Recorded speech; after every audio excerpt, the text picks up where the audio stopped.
Things are really not looking good for Kodak Black. So despite Cenat being, at least in my opinion, a streamer primarily for children,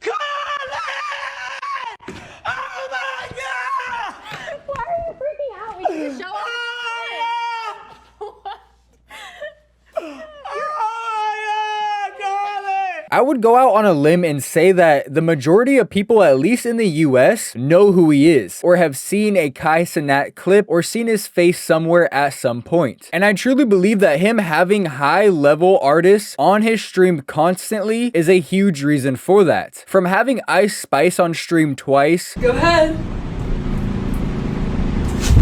to having Lil Uzi Vert, to even getting on FaceTime with Drake while streaming with 21 Savage. This is my bet to you. I'm gonna put up 121K.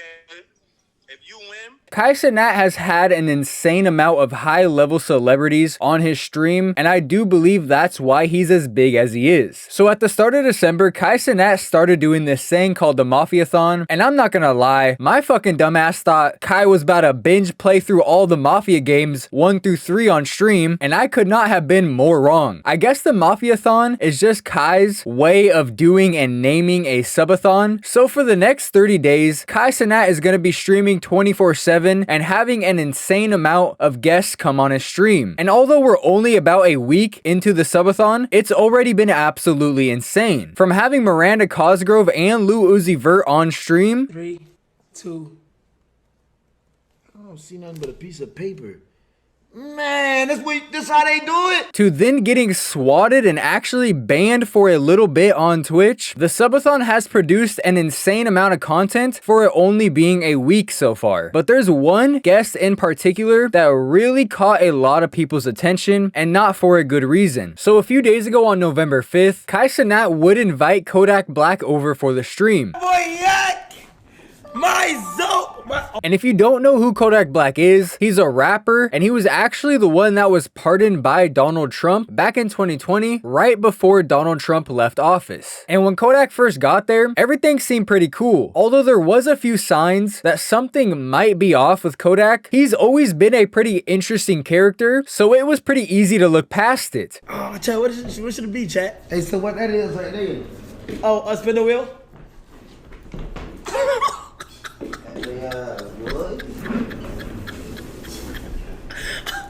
But within a few minutes of Kodak being there, Kai decided to take him on a tour around the house that he was in for the Mafiathon. And that's when we started to notice that something was really off with Kodak. While Kai and Kodak were walking through the house, they would walk by the hoverboard, and Kodak would actually get on it and start spinning in a circle. Man, fam, I would sue you, my way.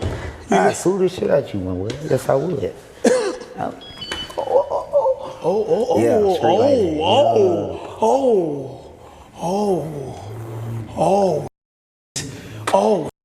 Yeah, we're surgical. He's surgical. He's surgical. Okay. Yeah, Obviously, this isn't a huge deal, and although Kodak does look like he was having a hard time staying on it, I think anybody would if they just randomly hopped on a hoverboard like that. It's when he got off that I think people noticed that something was weird with Kodak. all right. Straight. Yes. Let's go. Come down here. As when Kodak was getting off the hoverboard, he did this weird like pause thing, almost confirming that he needed to continue walking. And if you've ever been around anyone who's been on drugs, you've probably seen this before. And this is actually when the chat would start noticing that something was wrong with Kodak as well, as people started typing in chat, calling out Kodak for very clearly being on something on stream. And my theory is that whatever he is on or whatever he took, he did either right before he left for Kai's house or right before he went into Kai's house. Because as this stream would go on, Kodak would only get worse and worse. Eventually, the two of them would make their way outside, and this is when Kodak would randomly give Kai a hug and tell him he appreciates him. Have butler and shit. Hell Butler, yeah, boy. with the chicken and waffles. This so beautiful, Because you gotta make sure. Yeah, exactly. Yeah. If you gonna do something good, Man, bro, give me a hug. Come on, yeah, I got you. If you need it, I got you. You feel what I'm saying? boy. Come on now.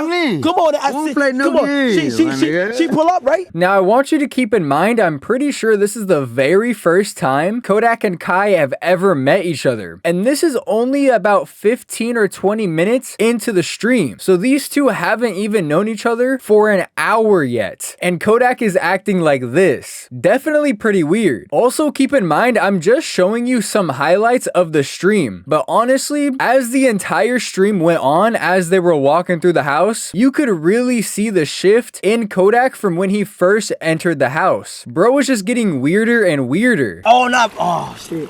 Oh no, you what? staying? Hey, Pat, you ain't kicking me out, nigga. You ain't kicking me out. I Oh no, ain't kicking you out. oh no, oh no. I ain't kicking you out. I don't want to have none of that. I ain't have none of that shit. Save that shit. Oh, yeah. Save that shit. I ain't going no way. I don't go anywhere. I'm not gonna know it. I'm not gonna know it. There was also a moment when they were outside that someone would make a phone call to Kodak and bro would just fucking tweak out during this phone call. Yeah, bro. I put you in the to pack you up inside the suitcase. Want to pack you in the suitcase with the GoPro. Oh, shit. Everything. All right, bro. Ski, holler at me, bro. My haircut. All right. But things really wouldn't go south until they got back into the house, because by the time they got back in there, Kodak was completely out of his mind. As soon as they got back in there, he would go on his phone and attempt to play some sort of video for Kai. The problem is, we have no idea what he was trying to play because he didn't say anything, and bro couldn't play the video.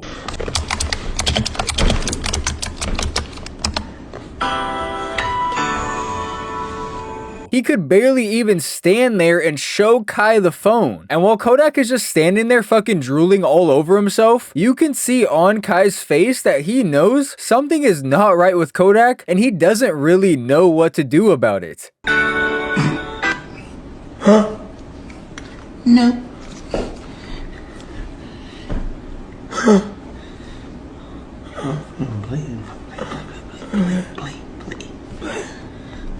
And things would really only get worse from here. So eventually Kodak starts reading chat and seeing that people are saying negative things about him. And this would really upset him and really get into his head. Alright, so and then another bit say he getting drugs. Like he got like what the fuck? You know what I mean?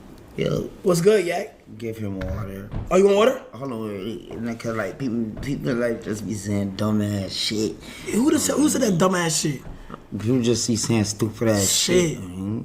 Don't even think what the fuck they be saying and shit, bro. Fuck wrong with y'all niggas, bro? And if you look closely, under those sunglasses, bro is literally not even blinking. He's staring straight dead at the chat, reading what everyone's saying about him. They bulletproof. They said they want to watch the 2016, they want to watch your Cypher. Yeah. And I really think that this would lead Kodak down a negative spiral for the rest of the stream. You have to remember, he's not in the right state of mind right now, which would ultimately lead to him popping yet another one right there on stream, on camera. What was that?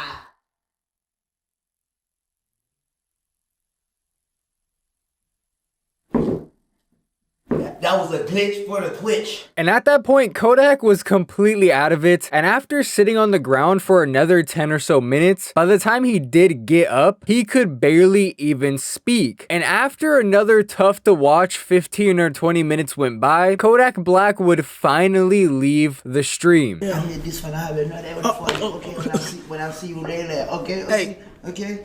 Alright. My boy. Appreciate you. Again. Boop. Oh! When I do that, that means I like I fucked you. Alright? Yeah. And honestly, Cenat would have a pretty funny reaction to him leaving the house. Cuddy, help. Cuddy, make sure. Cuddy. Make sure production. Go around the house, production. Let me just see that. Production, let me just see the exit. Production, let me just see the exit. Production, yo, production, let me see the exit real quick. Production, show me, I'm watching. Yo, production, just let me shoot, let me see the, okay. He would also give his opinion on how he feels about Kodak outside of him being completely out of his mind during the stream. That was something, man. I'm not gonna lie, bro. Hey, here's what I would say about Kodak. He's a very intelligent guy. If you pay attention to him, he's very intelligent. He know what he talking about. I feel like he was trolling. I feel like he was not. And if I'm being completely honest with you, at times, that stream was pretty tough to watch. I sat down and I watched the entire 2-hour stream, and it was something. I understand that Kodak is a grown-ass man. In fact, he's almost 30 years old. But someone on bro's team cannot let him out of the house like that, and especially onto a stream where hundreds of thousands of people are gonna be watching. Now, millions of people have seen Kodak Black completely off his ass on live stream. And it really wasn't a good look for him. And from what it looks like, according to this interview that I came across, it seems like Kodak's been doing this stuff this frequently for a while. Nah, we ain't say that. We push you, bro. Alright. Look, you want to stay with me? Yeah. Red, I want to stay. So sandals, right?